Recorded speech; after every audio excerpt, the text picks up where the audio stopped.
What's up, everybody, and welcome back to another episode of How to Get Over with the JD. We appreciate you guys for rocking with us this season. Like, the numbers are actually going pretty crazy, so I really thank you guys for tuning in and listening. So shout out to y'all. All right, today we're going to be talking about being Black men in the law, the field of law. It's been interesting because I think at least in the past 2 to 3 weeks, it's something I've either been willfully ignorant of, or something I really just haven't paid attention to. The fact that there aren't a lot of Black male mentors, which means there's not like a lot of connections with Black men amongst Black men, either entering the field of law once they're in like law school trying to do things. And so I figured it would make sense to like sit down and have another one-on-one conversation with a Black man about what it's like to be Black in the field of law, right? So with me today, I have Malik, and I'll let him introduce himself and give the little rundown of his profile. But yeah, we're going to talk to you guys a little bit. I'm not on the couch today, but I'm still going to give that real conversation. We're still going to get into some of the depth. So I'm going to let Malik introduce himself and we'll get started. Hey, my name is Malik Caldwell. I'm a 3L at Mizzou Law right now. I'm originally from the south suburbs of Chicago. And that's about it. True. South subs. But all right. You know. We're going to start the conversation. I'm going to ask, the typical standard question. So did you know that you wanted to go to law school? And if you did you have like any resources to reach out to and talk to about like what the journey looked like that were Black men? Yeah. So no, I did not know I wanted to go to law school. I think I had a path that a lot of other students had. I was a political science major in undergrad because I didn't want to do math. That was very short-sighted because, man, I graduated. It was coming up to graduation, actually. So this is probably like January, February, senior year. So I was really late deciding to go to law school. So I'm like, I'm just going to try to find a job. I'm on Career Builder. I'm on Indeed. I'm like, I don't know what political science majors even do. So I always wanted to be a lawyer. Always thought it was something that I would enjoy doing. It's just something I never thought was attainable. So pretty much at the last minute, I took the LSAT. I think I took one LSAT in February, and the next one might have been in April or late March. So I took the LSAT at that point. Once I got my score back, I saw it was attainable to go. So then I decided to go. Once I made that decision, I did not have very many people to call, ask questions about. I don't have any family members that are lawyers, and most of my family members don't really know any lawyers personally. So it's kind of a lot of my own research and stuff like that. I think you said something that's really interesting that I want to circle back to. You didn't think that it was attainable, even though that it was like an aspiration or dream for you. Why did you feel that way, like leading up to you actually getting the score and seeing like, oh shit, well, I can actually do this? Like what made you feel that way? Right. I think a lot of it was not knowing any lawyers. I got a lot of intelligent people in my family. None of them have gone to law school.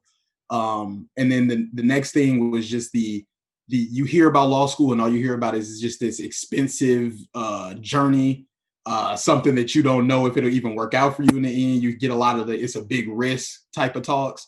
So just hearing a lot of that, I'm like, I don't know if I'll be able to afford to do that. And then to even know if it'll pay off in the end. So at the end of the day, I'm happy I ended up doing it though. And I think I answered your question. I think I missed one question in there. No, it's good. I think that makes the most sense. Like, I don't think, especially for people who like don't know this is what they want to do, you always like hit the roadblock. Like, okay, well, just pump fake. I'm gonna just just get in there and do it. Like I tell people all the time, I didn't want to be a lawyer. I didn't really think about it. I just kind of like stumbled upon this and did it, and here we are, right?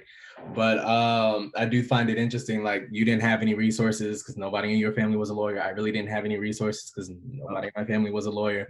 And so you're really like first generation law students, and you're sitting here and you're kind of like, okay, well, now what? Like, what do I do now? So when you applied, did you have like, because when I applied, I was out of school already. So I was doing everything by myself. I had to do like the research, figure it out, make the phone calls. Did you have like any support from like anything? Like, was it easy for you, I should say, to like fall in and get those applications and like get what you needed? Or was there like a little struggle there? I want to say it was probably pretty easy for me to get into the application process. I'm the type of person really, once I decide, I'm impulsive, which can be really good and really bad sometimes. So once I decided I was going to law school, I got right on it, getting the stuff done.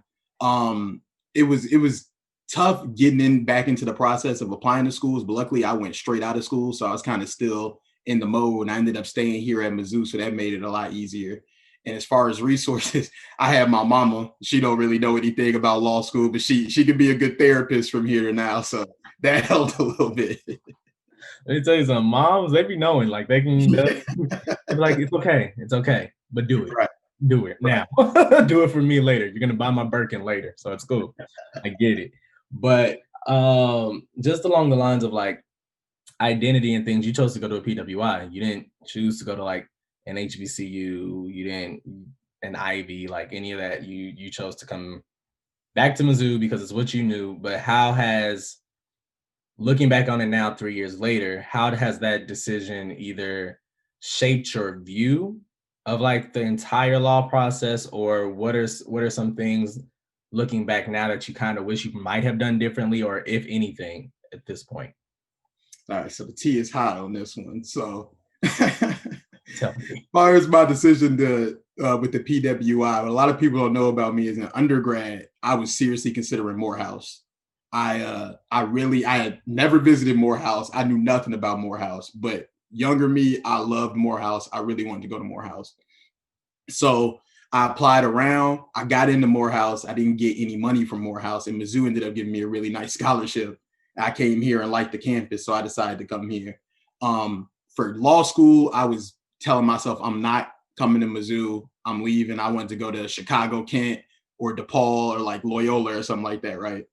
So interestingly enough, I don't know if she's been on the pod, but Lauren Smith, a former 3L at Mizzou Law, was my tour guide at Mizzou Law.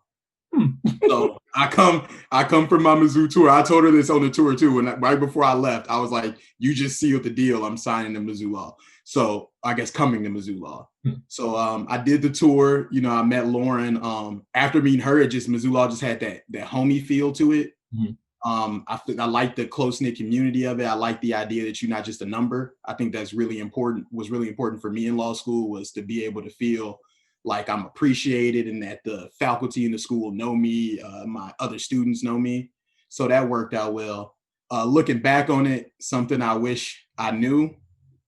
I wish I had a better idea of the legal field, because I probably would have went somewhere where we were better represented.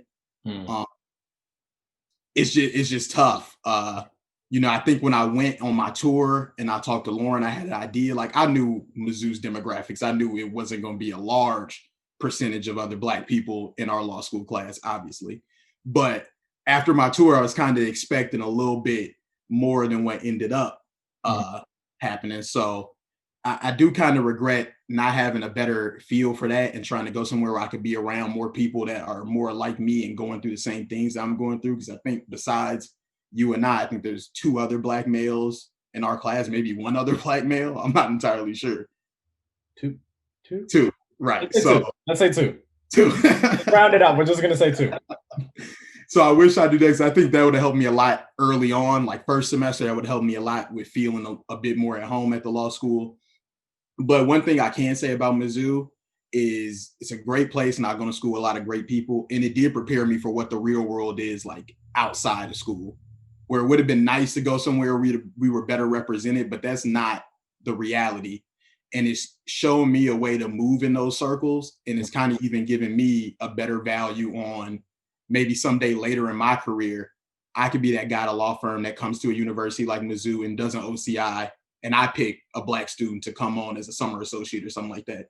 So that was something I'd never even had thought about ever, was really how I could help somebody else once I get in a certain spot. I think Mizzou Law really opened that up for me, seeing young associates come in and do these OCIs. And while they're not making the final decisions, they have a lot of power because they decide who's going up to the next level to actually meet the decision makers. So I think kind of seeing that, it made me really appreciate Mizzou Law, because now I have a value for opening the door for other people as much as I can. No, that's actually hella accurate. And I was literally sitting over here doing the number count in my head. I think we're actually right with just 2 more Black men. Yeah, I think that is right. I'm almost confident in saying that, because then there's only 2 other Black women in our class. So I feel like that number is round right there. I think we're right. But you said several things that are interesting. I'm going to try my best to use this memory that's slowly fading to circle back to each point effectively. But I think the first thing you said was coming here and like looking back at it now, you would have wanted to go somewhere that we were a little bit better represented. And I thought about that. I've thought about that several times actually since 1L year. And I find it funny because we were just like we said, there's two other Black men right now, two Black women. Before that, there was I want to say two more additional bodies that were added to our account. But since then things have shifted.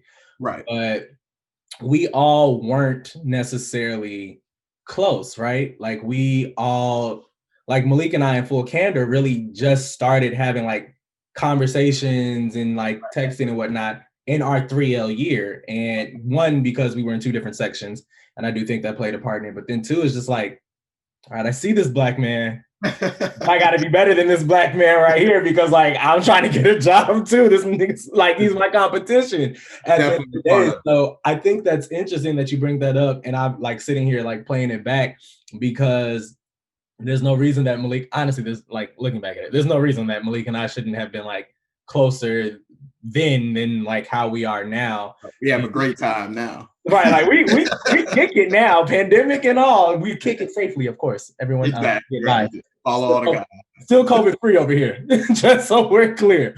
But no, we kick it and we like actually talk. So do you feel that not having like the necessarily like having been connected to the rest of everybody, because you know you still were connected to like the Black in your section versus like the Blacks in my section, it was like a little divide or whatever as the folks would call it. Do you feel like that disadvantaged you in any way from like having that closer feel of like at least going where you could have been versus where you are?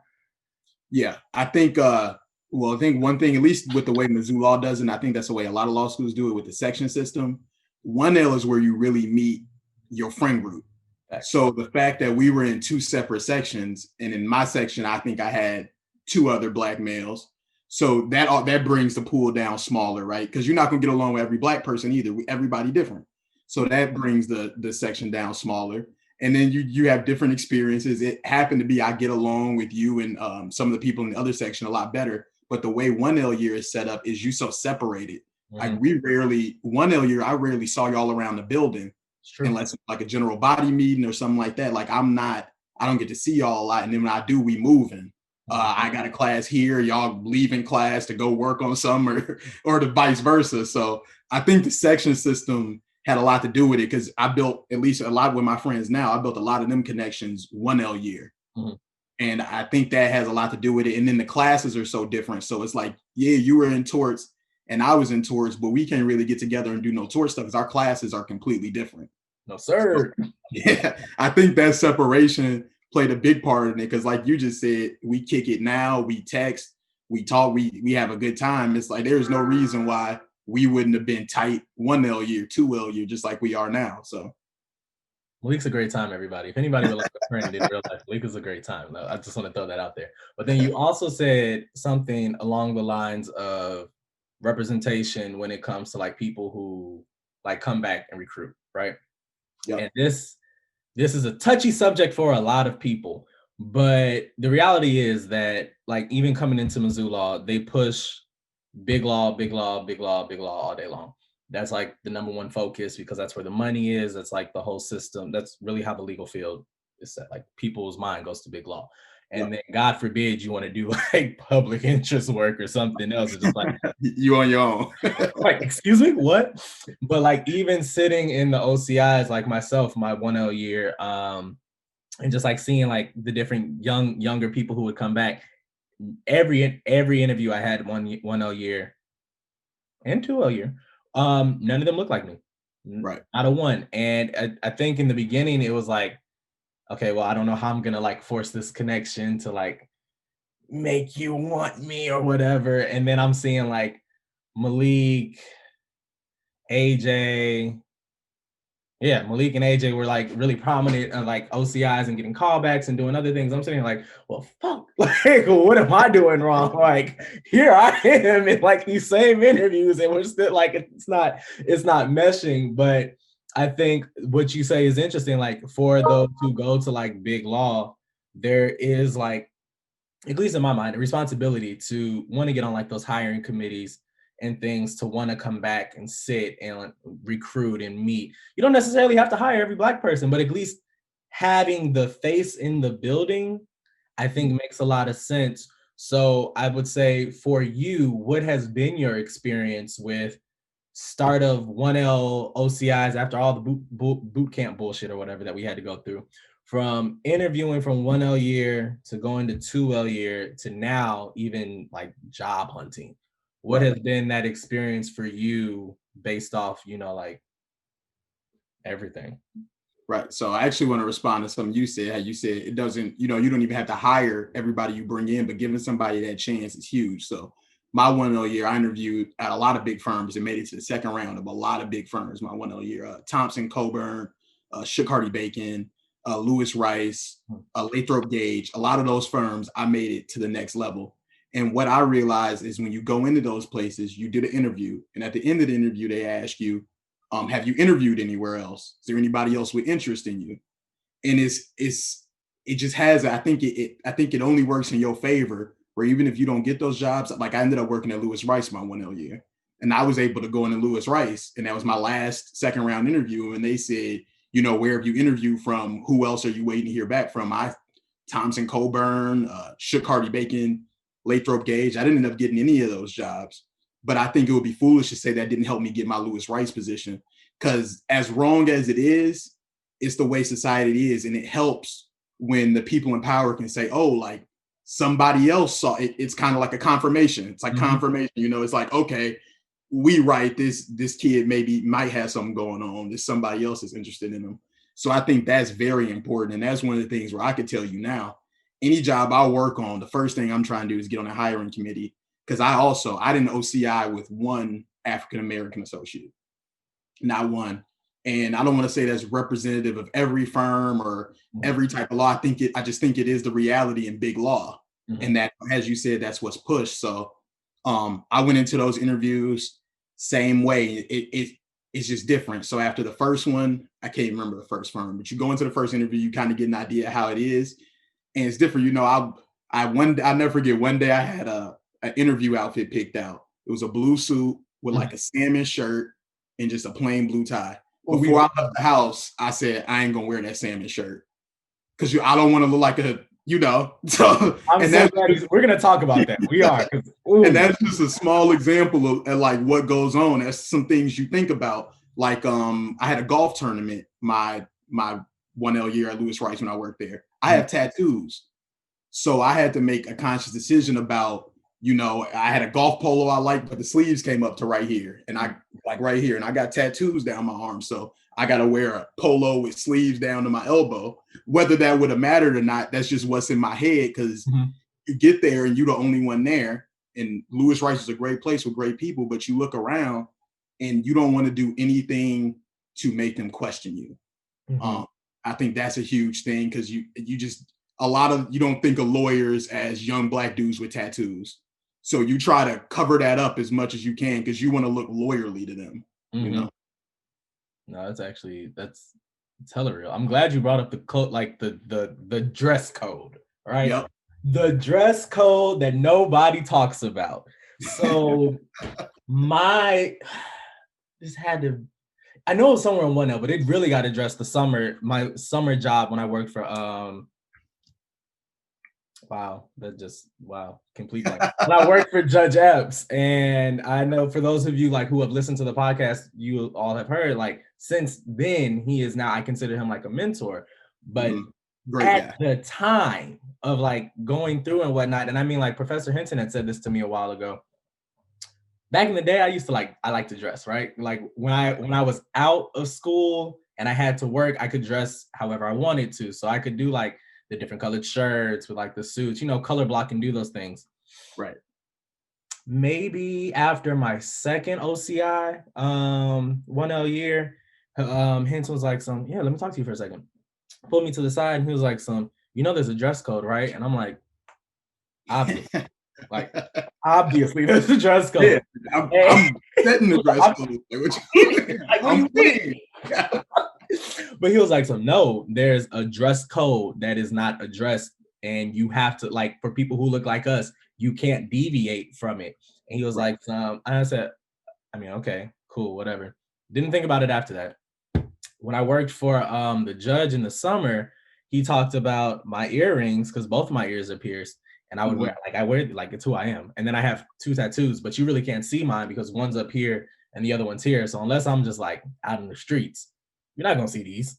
So he was talking about like my earrings and how like whenever I come in, I shouldn't wear these because you never know who's watching. Because not first of all, it's rare to see like a black male lawyer, especially this young, because like only 5% of the legal profession is black. And then when you start breaking that down between like 2.5 and 3% between black men and women, it's a whole nother thing, right? Yeah, exactly. So he was like, yeah, no, you don't want to ever give a person a reason not to hire you. So don't wear these. And then I came in maybe to one of our first like pre-trial hearings because he had us do like actual stuff.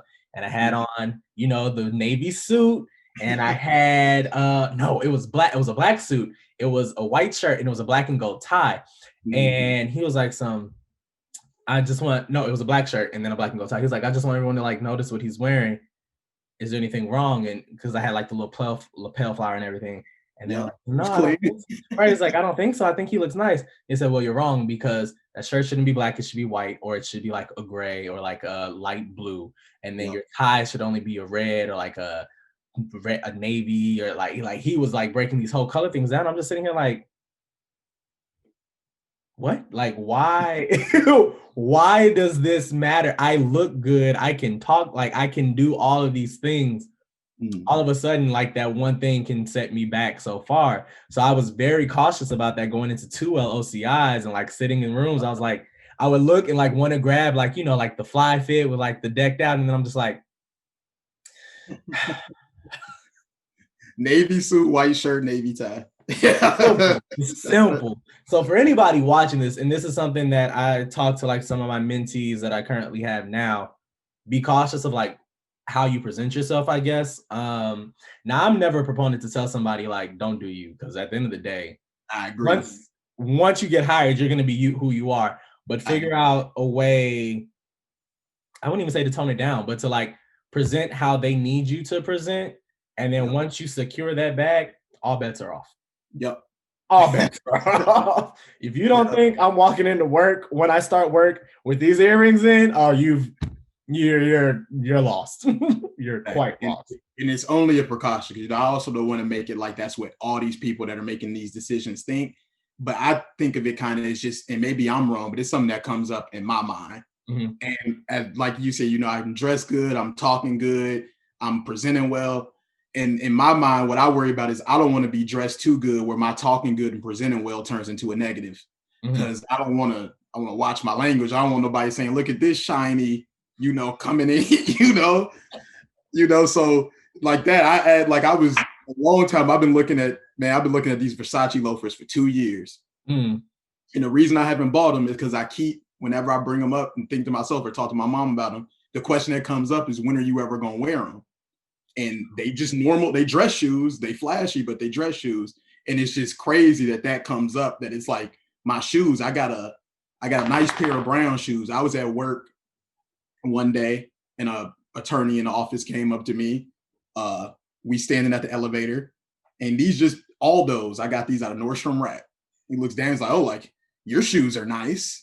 And it's just like, you know, you get comments like that and you get kind of taken aback by. I'm like, these $65, bro. Like, relax. You can go buy them right now. Like, yeah, he's like, your shoes are nice. You dress fancy today. I'm like, I'm not. So, you know, that's just kind of the things that happen. And it's just in my subconscious that I just always want to, I don't even know if this, I think this is what I think about. I just want to look humble. I don't want to come off as I'm talking well, I'm dressed like that. I don't want people to think that I think I got it all going on. And it's unfortunate, but it's just the way it is. It is. And let me tell you, it's an interesting game that you have to play, because like, let's be honest, law school is already a game in and of itself. But then in order to get to the next level and be where you want to be, where you can have like your foot in these different doors and then into these different rooms, you have to play the game. And for like Malik in particular, going into big law, this is where me and him differ. His game is going to be a lot longer than mine, Because and like if anyone who's watched the season 1 show, you've heard Makita and Yoshi talk about this when it comes to Big Law. Big Law has a very different dynamic that you have to learn how to navigate, especially if you want to get to like that partner level, senior partner level, because there's not a lot of people who look like us on that level. First of all, there's not a lot of people who look like us in law firms as it is. Right. You start to get to those higher level positions, even less people who look like us. And so you're trying to tote the line of doing just like being you, but being who they also need you to be without losing yourself. So Malik, you spent your past 2 summers in law firms.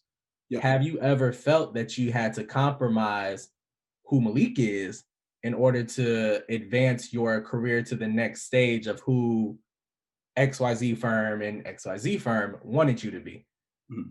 So on that one, I would have to say I've actually been pretty lucky. At Lewis Rice KC, it's a great firm, great people. I went into it with a lot of them feelings about, kind of the chameleon, only show so much of myself. And as you know, in big firms, you do a lot of these social events, a lot of alcohol involved. It's more, those summers at big firms are more social events than they are work. So I went into it thinking I'm gonna have to be a certain way. I think about 2 weeks in, and I can't say that experience is for everybody because I'm sure it's not.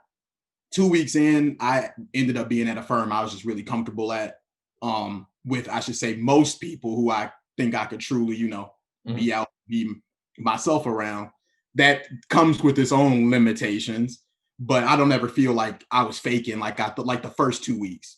But yeah, I may have to laugh at a lame joke here or there, something like that. But other than that, I think I was pretty lucky that I was able to work my 2 summers at Lewis Rice KC at a great firm with great people who really liked me on a personal level and were really interested in me as a person.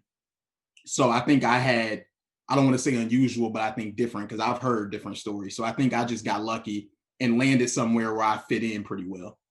That's good.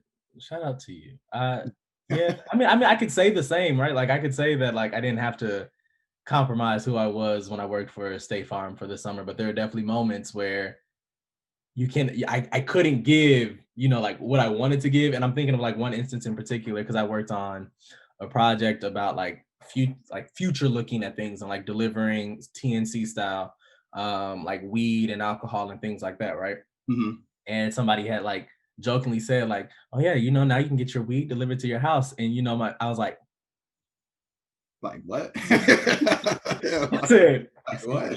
Like in my head, I was like, what? And I said, I don't think you meant harm by this, but it's like, I'm not gonna feed into this. So I'm just gonna roll it back. That's like me with my shoe comment. Like, I don't think he meant any harm by it. And I just think subconsciously he saw a well-dressed black man look down at my shoes and like, oh, like, look at your shiny shoes. But I don't think he meant anything by it. But it was just like you said, something I was like, I'm not going to partake in this too much. I'm going to laugh it off, say thank you, and keep it going. I've laughed many of things off. Yeah. And that one, I'd be like what? I literally was like, what, huh? Like, sir, what makes you think that I like what? Like, is it because or that that's appropriate to at say? At the time, my hair was a little taller too. So, before I actually cut it down, I didn't mean for y'all to see my uncut hair at the moment. That's I'm the same way. My barber got COVID, so I'm out of That's not funny, but I hit it with the olive oil and a few strokes before I got over here. Looked in the mirror like, man, you just out of luck. Hey, but that's something you got to think about because they talk about this, right? They talk about hair. And part of the reason I used to think I wasn't getting hired at places because like I used to have like the higher hair. So I said, okay, yep, I remember. Yeah. I'm gonna just drop this bad boy down a little bit for the people. Turns out it didn't matter either way it went. I got hired with the higher hair. Now I just cut it off because I'm trying something different. But that's another thing, and that's my whole life. That's something. Every Friday, if I call my mom and she ain't talked to me in a few days, I gotta go do this, I gotta go do that. Boy, you better have a haircut. Boy, you better have your haircut because that's just something you gotta worry about. You just always, and not even that it's something that would matter, but it's just something you don't want to worry about if it does matter. So you're like, I'm gonna go get my haircut. I don't know if it's gonna matter, but I don't even want to take that risk. So let me go get it cut. Actual factual. All Yeah. right, y'all. We're gonna take a quick break because I like to get paid, so I'm gonna throw a little sponsorship in. And then after that, we're gonna come back and keep this conversation rolling. So yeah. BRB. And we're back. All right. So we talked to you guys a little bit about like the journey. We went on a tangent about like the whole law life and being professional and things to look out for, right? But I want to bring it a little bit closer to home because like we clearly both go to a PWI, right? And at our school there are literally only three black people on. Well, okay, so let's break this down. There's two black male professors. Yeah. There are two additional faculty staff between Professor Scales Ferguson and JR Bean in admissions. Mm-hmm. Oh, and I guess okay. So Joe, so in total we have like five. I'll say six. Let's just say six for the fun of it, right? Six people who look like us in this institution of roughly maybe 300 or so students. Yeah. At any time, have you ever felt that you felt displaced because there weren't people in predominant roles, I should say, outside of one, who could help you? Yeah. Oh, definitely. So, 1L year, it was weird because you hear about people that are starting to actually, build relationships, with professors, and they go into office hours, they they get these people phone numbers, they talk, the professors sending them jobs, and it's good that professors do that for students, but it's harder when you don't feel like you can find a lot of common ground with your professors. So one of the things that really helped me was for a little bit when we did the BOSA mock trial practice, I got introduced to Professor Henson, who's been a mentor for me, closest professor I have in law school. Me and Henson talk probably weekly, and he's just helped me out so much. But what you say about the faculty is very true. The professor will remain unnamed, but my 1L year, I attempted to go to some office hours to ask a question. And at the end of that, I felt stupid because the professor made me feel like I didn't even know what my question was. I asked the question, he just told me that don't make any sense. I can't answer that. So we spent probably 20 minutes me trying to I'm coming up with hypotheticals. He's saying that wouldn't work because this wouldn't happen. This wouldn't happen. No, that's not realistic. I can't give you an answer in an unrealistic situation. So, and that was the one time my 1L year I went to office hours, and that was midway through first semester. And I was like, I will not do this again because I just felt I left the room like I got more questions than I came in here with, and I'm better off going to sit with 3 other students and we spend 2 hours answering a question that the professor could have answered in 10 minutes. So that's where I went from there. And I think that has a lot to do with just not feeling that common ground. Like I went in there, I was probably stammering. I was probably sweating. If I was holding a paper, he could probably see my hand because I was intimidated,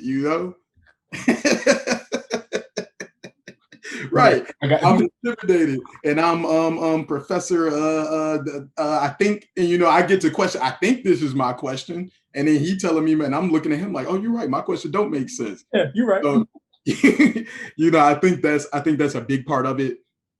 I think even just having that representation in the faculty to tell you that that's not how the other faculty thinks about you, just, to have another Black professor be like, oh no, like I know that professor, he can be a little standoffish, but that's just how he is. Trust me, he only wants to help the students. Go back and talk to him again. We just, I just didn't have much of that until I got with Professor Henson, who's helped me out a lot. And since then, I've had a few questions answered in office hours. You learn who you can talk to and who you can't. But yeah, I think the faculty representation is huge, and I think you need more at the professor level. I think we need more at the professor level, and at that we need more at the 1L professor level. Because for example, you had Dean Mitchell for torts, but I didn't. And had I never taken jury, like Henson's classes were elective courses. So had I never taken those courses, I could have easily went all the way through Mizzou Law without ever having a conversation with Professor Henson and ever sitting in his classroom. And I would have left the same way I came in with no connections. So I think the faculty representation is huge. That's actually funny. I forgot. Yeah, you're right. I mean, to be fair, I think you are lucked out immensely that you did not have Mitchell for torts because that was a tort in and of itself. And I will tell him that until the day is long. But I mean, you're absolutely right. Like when I think yeah, I had because I technically had Hinton was my setup for my faculty advisor. Right. And then I had Mitchell and torts. But I was terrified of Mitchell because of how he taught torts. So I would not go talk to him like I would have to like try to ease my way into some conversations. But then like with Hinton, since I didn't have class with him and it was hard to like for me, like in my head of things, it was hard for me to like reach out because I didn't want to ever feel like I was bothering somebody, right, being extra of a burden or anything. So I didn't really cultivate either of those relationships. It took me longer to cultivate the relationship with Hinton. I didn't cultivate my relationship with Mitchell until second semester after, ironically, after we get out of torts. And then I'm like in his office like, what's up? Like having conversations and things. But like, no, you're right. Like I think representation does matter because if I did not take the effort, the extra step, right, to go and be, I would probably be shit out of luck 9 times out of 10. I wouldn't understand like how important some things are in law school, like getting trial experience, doing like the moot courts, doing like these things. Because again, as a first generation law student, you hear the rumors of things, right? But you don't necessarily know, like, okay, well, like, what does that mean to me, or like this, that, and the third. Like, like for instance, I tell people this all the time, like journal. I don't know what that was. Didn't know what a journal was. Didn't want to do a journal. Sounded like it was like all this extra nonsense of work for like no reason, right? And then you learn it's something needed if you do want to go the big law route, like you need journal, and that's just something where if you had nobody to tell you, you just didn't know. And so I was just like, I'm not gonna do this shit. Like, why would I do that? And then lo and behold, here we are now, and I'm sitting here on law review, and I'm just like, and this is the part that again goes back to representation, at least in the student body. I'm the only Black person now, like, period, on both levels between our new associate members and like the exec board, sitting here, and I'm just like, that's wild. That's wild because y'all are the most sought after journal for it. Y'all are the best journal for a student that's going to look the best. And you tell me I couldn't get one? Because I doubt that none of them had law review listed number one. You know, that's pretty much probably everybody did. Almost everybody in the I don't know if I'm like, I mean, the competition's over at this point, but everybody and their mama damn near did. Right. Now we can talk about the breakdown of the other two afterwards, but that's another conversation for another day. Right. But no, and I'm just like, and I sit here and I'm often like, damn, I can't leave anything legacy wise here because I don't have anybody here with me. But this goes back to like, this goes to student organizations and like classes, right? Do you feel that based on what you've done student org wise, extracurricular wise, that you had a chance to make either connections with one, faculty and staff, two, students who like you and I are who don't look like us, and then three, actual practicing professionals, and making those connections to like outside of these walls? Because I'm not gonna fake it. I think BOSA might have been the best connector for me because that's how I met like the recruiting, diversity recruiter for Lathrop. That's how I got to go and meet like all these other firms in these different places. Like I did that unknowingly and fell into it, but I can't say the same for like BOA, no shade, or anything like that. Those didn't give me the connecting pieces, but I'm still there doing it. Right. I'll start with students. So as far as making connections with other students around, luckily I come from a suburb that that's demographic makeup. We not as low as a percentage there, but it's low. So luckily I'm used to moving in that type of situation. So I was able to find, a lot of like-minded people who don't look like me, but we think a lot alike. We have a lot of the same values. And I've truly made with a lot of the people in my, not a lot, but with probably about 4 or 5 people in my section, I think I've made real connections who will be friends from here on out, where, it may not be in the groom's party, but you'll be at the wedding. It's literally what I tell people all the time. You may not have made that cut, But you probably might slide in on an invite. You might get to the open bar. Those type of connections. As far as professionals outside the walls, if any prospective student is watching this and I could give you any advice, something I wish I would have did better, the thing I think I dropped the ball on most in law school is, and Hinton taught me this, is fostering relationships is important. When people say they want to help you, they usually do want to help you, but you got to go out and ask for it, and you got to continue. And I think, like you said, you didn't want to be a burden. You think like, I don't really have anything to talk about right now. Like, I don't know what to reach out and say. And then you don't want to look phony. I don't want my reaching out to look phony. Like, all I'm trying to do is send you a how are you doing email once a month just so you can remember my name. And right. And you learn that that's, a lot of people don't view it like that. And I think now that I've worked on that more, for example, I work with a former Missoula alum, a former Bolson member, Henry Tanner. Me and him become really tight. And I think when you actually do it, you find out that you're going to weed out the phony relationships, and you actually going to meet people who you make real relationships with, who really do want to help you out. And like I said, that's my number one. I dropped the ball on that majorly. I've met a lot of people through law school who gave me an email address, gave me a phone number, said reach out, and I just didn't do it. And I completely dropped the ball. So that's one of the things I would say to anybody looking to go to law school. That is huge. When people say they want to help you, they do want to help. You just got to go out and do it. Nobody gonna come to your door to help you. Faculty, I ended up, luckily I performed pretty well in law school. So I think faculty. Hold on. No, he's bullshitting. Pretty well, my ass. He's done quite superb for himself. Let's be very clear. I'm not gonna let him downplay himself. Nah, he's done. He's up there. Carry on though. Thank you. But luckily through that also kind of opens a door to faculty, because while you're grading, like while you take the exam, it's anonymous, but they know what you got after the class. And that kind of helps you build a little bit more relationships. It's just human nature. They remember people who did, who performed a little bit better, ranked a little bit higher in the classes.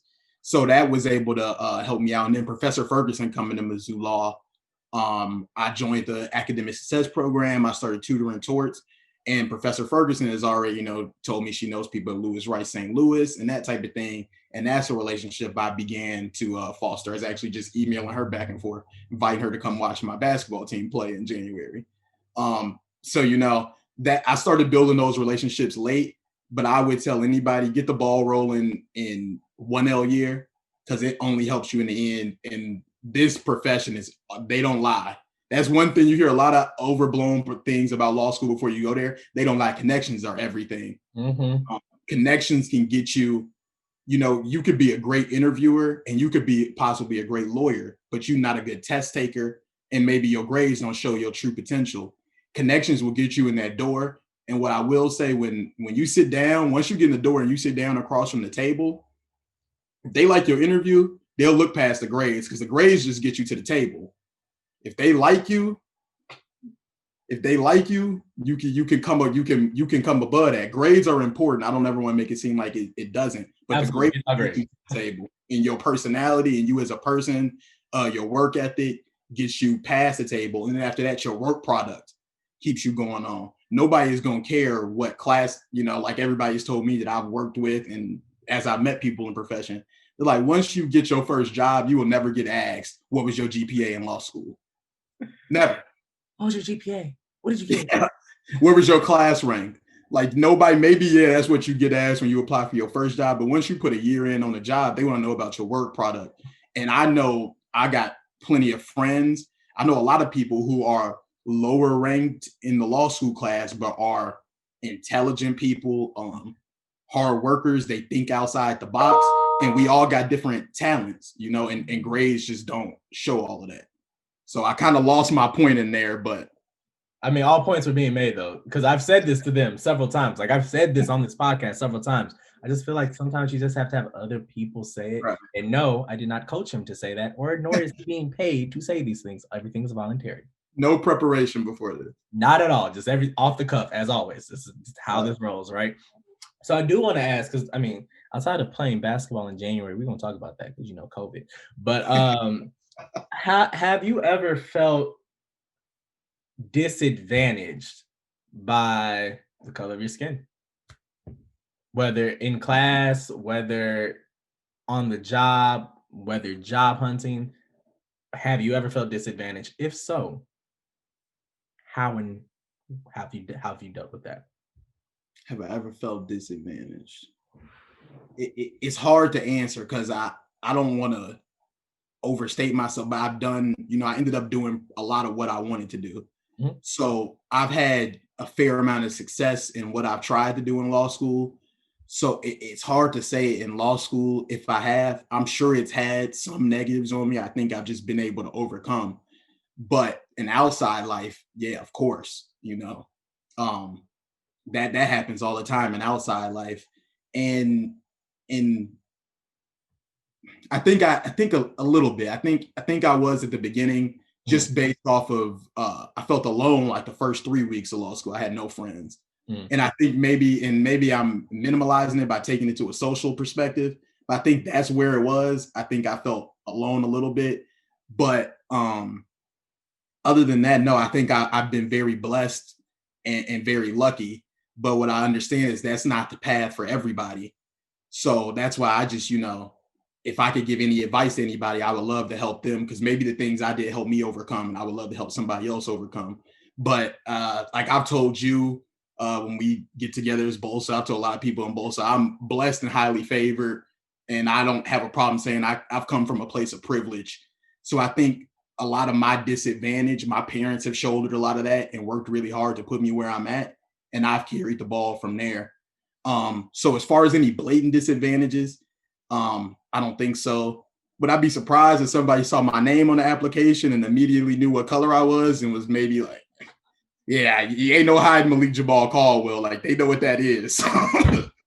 Could that have happened? Very well so. Have I maybe came into some places where maybe somebody had a preconceived notion about me or they saw me and automatically thought something and I've had to overcome that? Yeah, probably. But as far, I can't point to anything that has stood out that is really my skin tone per se that has really caused me like an obstacle to get across. But I know it's coming. That's the other thing. I'm always prepared for it. I haven't seen it yet, but I'm always prepared for it, and I always know it's a responsibility, and it's always operating in the back of my mind. It's hella real, but I do like something that you said because this goes back to the point of why I thought this episode was important. Because on another, I guess YouTube series is what she would call it, called the Life with Law. I will go back and figure this out soon. But you guys will get the bonus episode. It's up on her YouTube, but I'm gonna put it up as a bonus episode next week for you guys to listen to. But she was talking to me about how she has a lot of Black men. She has a pretty strong following who reach out to her often, and they talk about like, oh well, I can't find anybody who looks like me, or I can't find help. Can you help me? And she's just like, and one of the questions she asked me was, well, did you have like, how did you have the connection? Which is what I asked you earlier. Like, did you have anybody? And I didn't. And then in an episode prior to this, I was talking about like Black mentors that I had, black mentors in general, which have mostly been Black women, but Black men have been like real small. And I think it's because I feel like we're harder to reach out to. And you just brought up the point of wanting to help the next generation, like help anybody in any way that you can. So if somebody wanted to reach out to you, because I've literally been doing, I think I've done like 3 personal statements for like pre-law students now who've reached out just off, like GP and asking questions. But if anybody wanted to reach out to you to like ask you questions about your experience, ask you about like looking over a resume, cover letter, things like that, how can they reach you? All information will also be included in this episode at the bottom. But just to say, how could they reach you? Oh yeah, definitely. Anybody that ever has any question, I would love to sit down and talk with you. I'm always keep it real. I'll always admit that my opinion is only coming from my limited view. So I would always say, go out and ask a few people, even, a few Black students like me and you, we've had very different experiences. And while we share a lot of similarities and similar experiences, we've gone on different paths, just as everybody else has. So I just preface that to say I can always be reached at email. That's MJC as in cat, Z as in zebra, Q3 at mail.missouri.edu. or mjczq3 again at gmail.com. Hit the mail.missouri one, the Gmail I check once every couple weeks. Not that you're giving out burner emails, you don't even. But yeah, you send me an email. You want to have a phone call, send me an email. We'll exchange phone numbers. I'm always willing to talk to anybody about law school, about my experiences, and that carries on as I move on. If there's a prospective one that wants to talk to somebody their first year in practice, give me about a year and some change and get in touch with me. I'd love to help anybody out. Thanks. So yeah, I'll include his info at the bottom so you guys have it.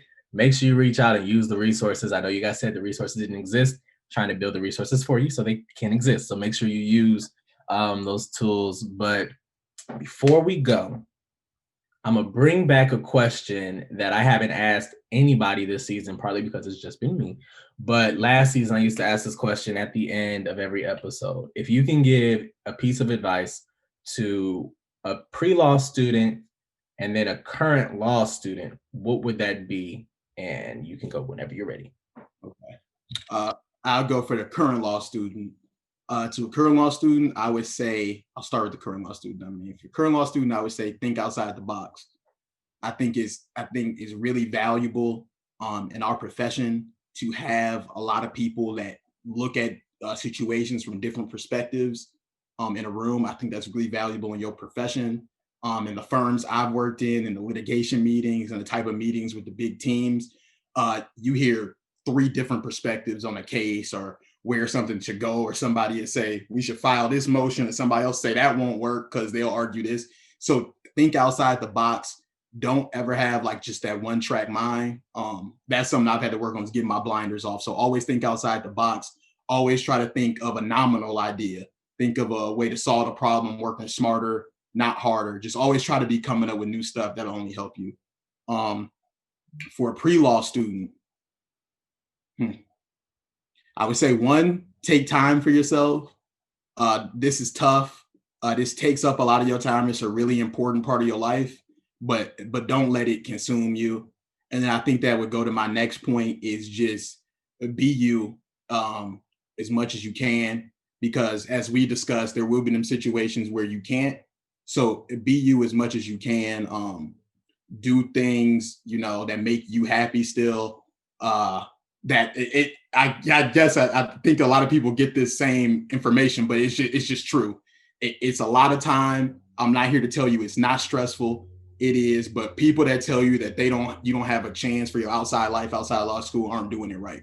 You got to be able to take time to yourself, because that's really important, because you don't want to burn out. It's a grinding type of school. It's a grinding type of profession. And the last thing you want to do is burn out midway through your 2L year. So definitely, I like 1L year when I was a bit busier than I am now. 1L year, I actually scheduled, you got to schedule time. But all right, this Saturday, I'm going to work from 9 to 12. And after that, I'm gone. I'm taking a Saturday to myself. So I think that's real important. And you have heard it here first, everybody, from Malik Jamal Caldwell, who may or may not be hired based off his name. Appreciate y'all for tuning in to another episode of How to Get Away with JD. Appreciate Malik for stopping by and dropping. Thank you for having me. Of course. Make sure you guys like, comment, and subscribe to get more content every other week from us. And we will see you guys soon. Peace.